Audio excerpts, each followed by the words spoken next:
You finish. Life young, life young, life young. Yes, sir. Life young, life young, life young. DJ Manix. Sitaranguda katika usho. Nakanda mseve wabadombo. Kutindine CV watidofo. Kudenga kuna mwari ndine urombo. Basiye sabu watidoza time.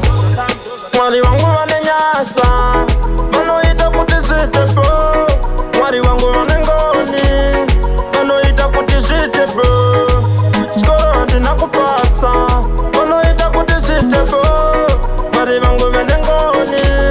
Vanoita kutisitepo. Pandinenge ndapererwa. Ndipo baba natangira.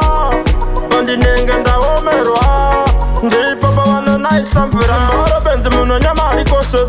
Asive kudenga vanotida tiritos. Kana ukataura vati kukuterera. Pana wichitiki vano kuna kukuterera. Simama kandi pandiro rinondiraramisa. Oh my simama kandi pandiro rinondiraramisa. Namato wangu wedenga vrave mchindichengeta. Iko nikuzibata netsira fanika wereta. Iko ndingapanika mzira ndingapeuka. Toda mundichengete ndisere neutano. Mwari wangu vanenyasa. Vanoita kuti zvitepo. Mwari wangu vanengoni. Vanoita kuti zvitepo.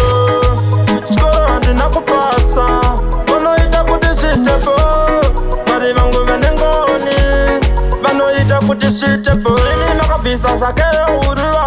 Ingatedza neiko kubluma seruva. Kana muripo ndinoita mashura. Kasashamisa hangasi Mwari. Ndizomundibvumba mire. Irodzidze nditungamire. Ndoda kufamba ndisvike. Ndoda kufamba ndifike. Mwari wangu vanenyasa. Vanoita kuti zvitepo. Mwari wangu vanengoni.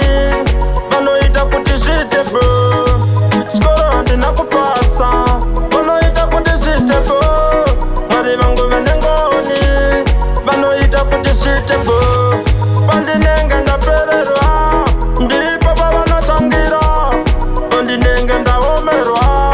Ndipo pavanonaisamvira. Mbara benzi muno nyamari koshos. Asive kudenga vanotida tiritos. Kana ukataura vati kukuterera. Pana wichitiki vanogona kukuterera. Simama kandi pandiro rinondiraramisa. Oh my simama kandi pandiro rinondiraramisa. Namato wangu wedenga vrave mchindichengeta. Iko nikuzibata netsira fanika wereta. Iko ndingapanika mzira ndingapeuka. Toda mundichengete ndisere neutano. Mwari wangu vanenyasa. Vanoita kuti zvitepo. Mwari wangu vanengoni. Vanoita kuti zvitepo. Kuchikoro handina kupasa. Vanoita kuti zvitepo.